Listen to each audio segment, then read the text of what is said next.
Displace means एक place में जो था वो बाद में दूसरे प्लेस में गए हैं, दैट इज डिस्प्लेस। अपनी प्लेस से दूसरी प्लेस में कन्वर्ट होना, दैट इज डिस्प्लेसमेंट। ऐसा रिएक्शन जहां पर जो सब्सटेंस था वो सब्सटेंस प्रोडक्ट में जाकर के वहां नहीं होता, that is displacement reaction. As per example of displacement reaction, copper CuSO4, copper sulphate. Copper sulphate कभी भी रिएक्टेंट नहीं, क्यों? क्योंकि ये कॉपर सल्फेट एरो से लेफ्ट में होता है, copper sulphate plus Zn। Copper sulphate aqueous solution है, AQ हम बोलते हैं, ब्रैकेट में सपोज हम AQ इसको लिख सकते हैं। AQ का मतलब होता है ये aqueous, aqueous means just like solution, ये लिक्विड में होता है। और जिंक, जिंक को हम ब्रैकेट में S लिख सकते हैं, S means solid, zinc granules होते हैं, ये सॉलिड, समझ गए ना? तो जब हम कॉपर सल्फेट को जिंक के साथ मिलाते हैं और हीट देते हैं, तो कॉपर सल्फेट जब जिंक के साथ बनता है तो कॉपर से ज्यादा जिंक रिएक्शन करता है, reactant. Zinc is more reactant than copper, so copper को जिंक रिमूव कर देता है और जिंक कॉपर की प्लेस को ऑक्युपाई करता है। तो कॉपर अपनी पोजीशन, सल्फेट की पोजीशन से डिस्प्लेस होता है, तो कॉपर जिंक की जगह कॉपर लेता है, जिंक कॉपर की लेता है। तो कॉपर सल्फेट के साथ जिंक मिलाते हैं तो ऑब्वियसली ZnSO4, जिंक सल्फेट आ गया। अब यह जिंक भी गया, सल्फेट भी गया, तो बचा क्या है? Copper plus Cu copper. That means अब डिस्प्लेसमेंट रिएक्शन कैसे हो गया? पहले सल्फेट के साथ कॉपर था, अब सल्फेट के साथ जिंक है, that means zinc displace the copper, zinc removes the copper, अथवा zinc occupy the place of copper. Okay, पहले सल्फेट के साथ कॉपर था, अब जिंक सल्फेट के साथ आया। So it is the example of displacement reaction. ऐसे रिएक्शन बहुत होते हैं, later I will tell in class, but this is the example. Okay, now double displacement reaction. Double displacement reaction means हमने displacement reaction में एक substance को दूसरी substance के साथ हमने डिस्प्लेस किया। अब डबल डिस्प्लेसमेंट रिएक्शन में दो सब्सटेंस को डिस्प्लेस करते हैं हम, दैट इज सिंपल। और डबल डिस्प्लेसमेंट का डेफिनेशन क्या होता है? Those reaction in which compounds reacts by action of ions to form two new different compounds. This is known as double displacement reaction. Double displacement reaction में जो भी reactant होते हैं, डबल रिएक्टेंट होते हैं, वो डबल रिएक्टेंट प्रोडक्ट में जाकर के डबल प्रोडक्ट बनाते हैं। डबल डिस्प्लेसमेंट होता है, दो सब्सटेंस अपनी दो प्लेस रिएक्शन करने के बाद दो न्यू प्लेस ऑक्युपाई करते हैं, that is double displacement reaction. As for example, AgNO3. Ag means argon term, NO3 means nitrate. Okay, argon term, that means silver. It is plus NaCl, sodium chloride. Sodium chloride means, you know, sodium chloride, it is the common salt जो हम domestic purpose में घर में नमक, साधारण नमक use करते हैं, दैट इज सोडियम क्लोराइड। जब AgNO3 NaCl के साथ रिएक्शन करता है, तो अब यहाँ हम देखें या रिएक्टेंट में R में कितने सब्सटेंस है? AgNO3 तीन सब्सटेंस है, एक में NaCl। अब ये रिएक्शन करने के बाद प्रोडक्ट में क्या बनते हैं? डबल डिस्प्लेसमेंट में, सिंगल डिस्प्लेसमेंट में एक सब्सटेंस दूसरे सब्सटेंस की प्लेस को ऑक्युपाई करता है। अब डबल डिस्प्लेसमेंट में दो सब्सटेंस दो अलग सब्सटेंस की प्लेस को ऑक्युपाई करते हैं, that is double displacement reaction. अब इसकी प्रोडक्ट में क्या बनता है? AgCl, common AgCl plus Ag भी गया, Cl भी गया, तो क्या मिला? सोडियम और nitrate, NaNO3, that is sodium nitrate. तो AgCl plus NaNO3 sodium nitrate. It is the example. अब यहाँ क्या हुआ, पहले नाइट्रेट के साथ NO3 के साथ Ag था, अब NO3 के साथ Na आया, एक दूसरा क्लोरीन के साथ सोडियम था, सोडियम क्लोराइड, क्लोरीन के साथ सोडियम था, अब यहाँ पर क्लोरीन के साथ Ag आ गया, सिल्वर आ गया। दैट मीन्स सिल्वर में नाइट्रेट का साथ छोड़ करके क्लोरीन को प्लेस में ऑक्युपाई किया, तो सोडियम ने क्लोरीन के साथ छोड़ करके नाइट्रेट की जगह ऑक्युपाई किया। तो दो सब्सटेंस ने प्रोडक्ट पे जाकर के दो नए सब्सटेंस की जगह पर अपनी पोजीशन बना ली। दैट मीन्स ये सिल्वर में किसको, सोडियम को डिस्प्लेस किया और क्लोरीन के साथ में सिल्वर आ गया। नाइट्रेट से सिल्वर अलग हो गया और नाइट्रेट के साथ में सोडियम आ गया, तो सोडियम और सिल्वर दो सब्सटेंस यहाँ पर डिस्प्लेस होते हैं, इसलिए it is double displacement reaction. Now our fifth point is oxidation and reduction reaction. Dear students, बहुत स्टूडेंट को ये रिएक्शन को समझने में प्रॉब्लम होता है, ऑब्वियसली आप लोग को भी होता होगा, लेकिन इसमें सिंपल सी एक लॉजिक सी जानने की जरूरत ये होता है कि ऑक्सीडेशन मीन्स क्या है, रिडक्शन मीन्स क्या है। ये दो चीज जानने के बाद हमें आसान होता है इक्वेशन को समझना। यानी कि oxidation means the addition of oxygen in substance, किसी भी सब्सटेंस में ऑक्सीजन को ऐड करना, दैट इज ऑक्सीडेशन। और रिडक्शन जस्ट इसका ऑपोजिट होता है, removal of hydrogen from a substance, it is also called oxidation. The addition of hydrogen to a substance, the addition of hydrogen to a substance, it is called reduction reaction. Oxidation में oxygen को substance के साथ add किया जाता है, उसको हम oxidation बोलते हैं, या तो सब्सटेंस से हाइड्रोजन को रिमूव किया जाता है, उसको ऑक्सीडेशन बोलते हैं। रिडक्शन में हाइड्रोजन को ऐड किया जाता है, उसको रिडक्शन रिएक्शन बोलते हैं, अथवा ऑक्सीजन को रिमूव किया जाता है। रिडक्शन रिएक्शन में हाइड्रोजन ऐड होता है, ऑक्सीजन रिमूव होता है। ऑक्सीडेशन में ऑक्सीजन ऐड होता है, हाइड्रोजन रिमूव होता है। और इस चार्ट में देखो, रिमूवल ऑफ ऑक्सीजन रिडक्शन हो गया, एडिशन ऑफ ऑक्सीजन ऑक्सीडेशन हो गया। अब रिमूवल ऑफ ऑक्सीजन या ऑक्सीजन रिमूव हुआ है, किसमें, copper oxide CO। Copper oxide को हम जब हाइड्रोजन के साथ कंबाइन करते हैं तो क्या बनता है, कॉपर प्लस H2O।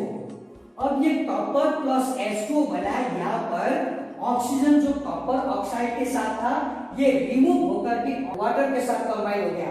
यहाँ से क्या रिमूव हो गया, ऑक्सीजन।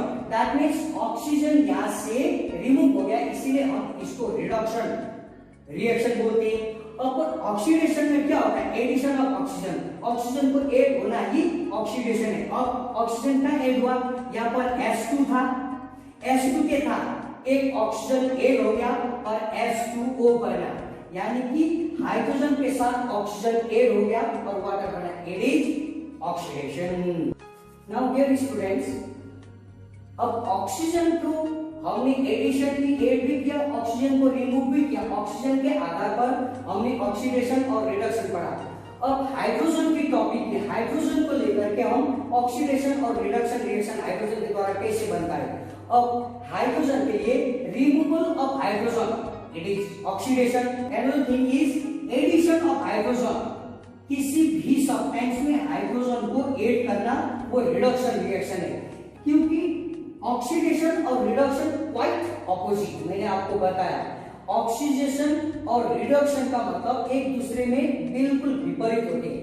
तो यहाँ पर देखो, ऑक्सीडेशन रिएक्शन उसको भी बोलते हैं जब किसी भी सब्सटेंस से हम हाइड्रोजन को रिमूव करते हैं। तो रिमूवल ऑफ हाइड्रोजन कैसे हुआ, hydrogen sulphide H2S plus Cl2, हमने क्लोरीन H2S के साथ हम कंबाइन करते हैं तो क्या बनता है, sulphur plus 2HCl। 2HCl means 2 molecules of hydrochloric acid. इसको हम हाइड्रोजन क्लोराइड भी बोलते हैं, इसको हम हाइड्रोक्लोरिक एसिड भी बोलते हैं। देखो यहाँ पर 2 हाइड्रोजन है, यहाँ पर 2 क्लोरीन है, तो हमने 2HCl मींस हाइड्रोजन भी 2 हो गया, क्लोरीन भी 2 हो गया। आइडो मींस इस रिएक्शन को हम ऑक्सीडेशन बोलते हैं जहां पर हाइड्रोजन रिमूव होता है सब्सटेंस से। कहां पर हाइड्रोजन है, यहाँ पर हाइड्रोजन सल्फर के साथ कंबाइन होकर के रहा गया है। अगर हम हाइड्रोजन सल्फाइड को क्लोरीन के साथ कंबाइन करते हैं तो सल्फर अलग होता है और हाइड्रोजन जाकर के क्लोरीन के साथ रहता है, यानी कि सल्फर से हाइड्रोजन रिमूव हो गया। It is the oxidation because the removal of hydrogen is also known as oxidation, and another example is addition of hydrogen।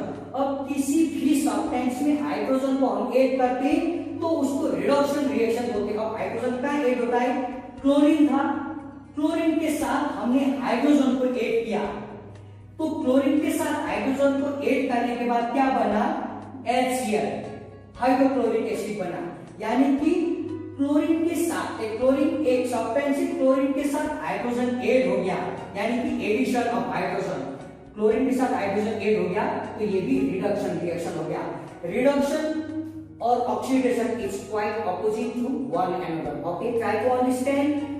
ज्यादा से ज्यादा वीडियो देखो, जो समझ में नहीं आता you can ask me. Okay students, ये ऑक्सीडेशन रिएक्शन और रिडक्शन रिएक्शन मैंने पढ़ा है। और ऑक्सीडेशन रिएक्शन की कॉमन इफेक्ट हमारी डेली लाइफ में होता रहता है। 2 कॉमन इफेक्ट्स मैं आपको बताता हूँ। इफेक्ट्स ऑफ बहुत होते हैं, 2 कॉमन इफेक्ट्स में, एक corrosion of metal, corrosion of metal, second में rancidity. Corrosion of metal means metal के धातु में जंग लगना, रेंसिडिटी मींस फूड स्टेल होना, बासी होना। कभी कभी आपको पता है जो फूड हम रखते हैं कुछ समय बाद, ये समर वैकेशन में मोस्टली समर सीजन में होता है, कुछ समय पर एक बैड स्मेल आता है फूड में, हम खा नहीं सकते, उसका टेस्ट भी अलग होता है, दैट इज रेंसिडिटी। और हम ये स्टॉक, फूडी स्टॉक्स हो गया, आप लोग चिप्स वगैरह खाते हो, उसमें भी फर्क पड़ता है ये रेंसिडिटी का। ये 2 टॉपिक के विषय में पढ़ते। ओके डियर स्टूडेंट, सबसे पहले मैं आपको कोरोजन समझाऊंगा। ओके, कोरोजन मींस जंग लगना। Corrosion is a process. Okay, एक ये प्रोसीजर है, प्रोसेस है। In corrosion the metals are gradually eaten up by the air, water, moisture और chemicals.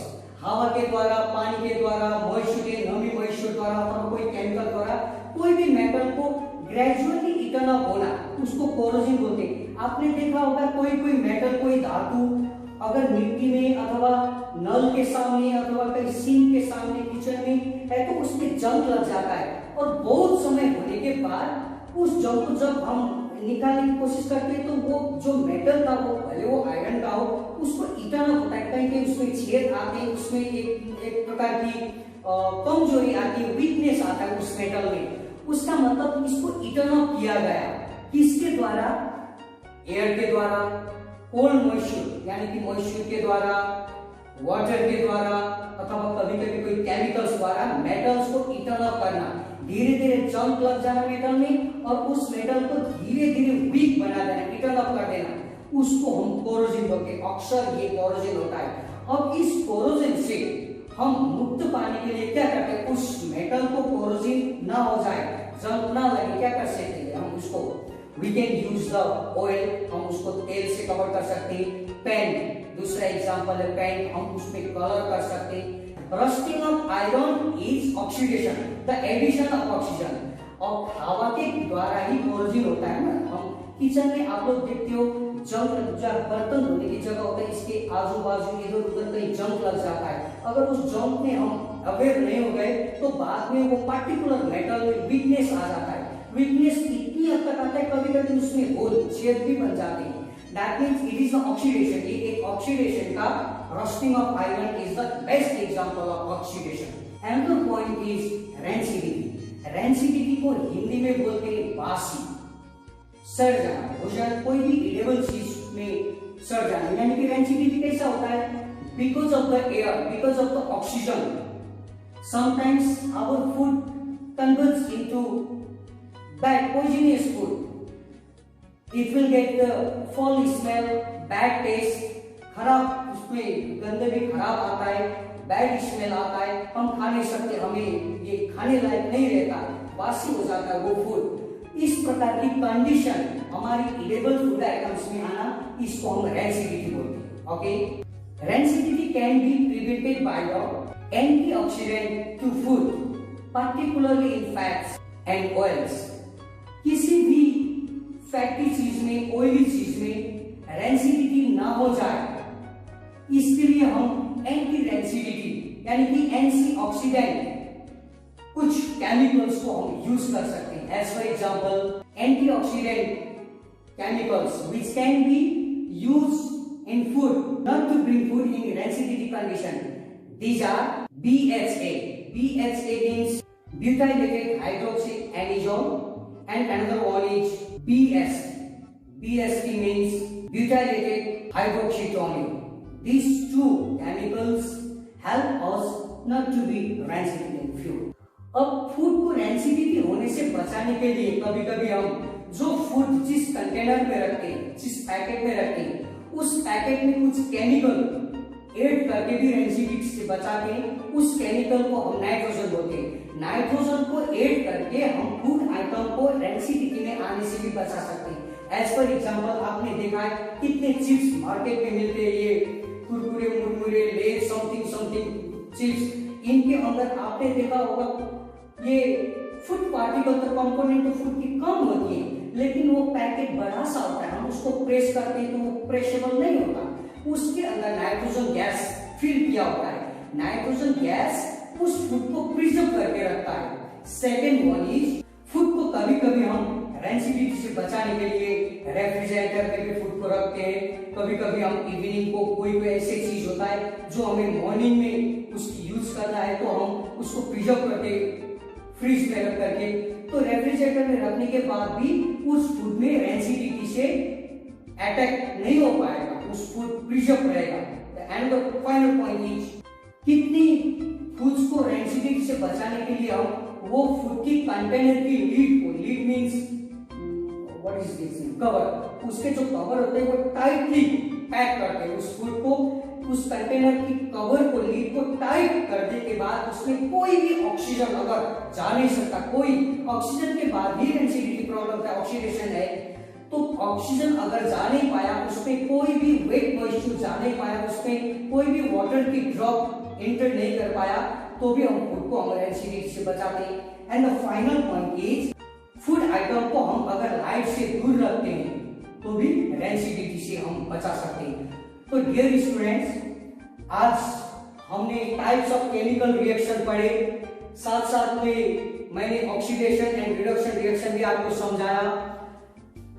This is not important to have the class, आप class attend करते हो, teacher ने पढ़ाया, आपने वीडियो देखा, बस आपने अपना कर्तव्य कंप्लीट किया। No, this is not. To attend class is another thing and to gain knowledge attending the class, class को अटेंड करने के बाद जो नॉलेज आपको गेन हो गया, ये अलग चीज है। Try to gain the knowledge. आप इस वीडियो को एक बार भी समझ में नहीं आया तो 2-3 बार देखो। मैंने जितने भी टॉपिक्स पढ़ाया, obviously I will ask you the question, you don't worry, don't think school buildings are closed in this pandemic situation period. All the school buildings are closed, but the teachers and teacher mind, teacher mouth and students willing power is not there, not closed.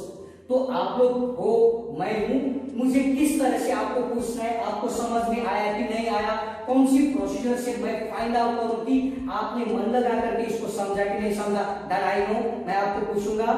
Main thing is, आप continuously ये video देखो, उसके बाद जो समझ में नहीं आया, you can make me a call round the clock, okay. फिर भी आपको समझ में नहीं आया तो later on we will discuss about it, लेकिन ये जितने भी टॉपिक है मैं आपको पूछूंगा, आप लर्न करना। Till then stay home, be safe, help police to help you, okay, bye.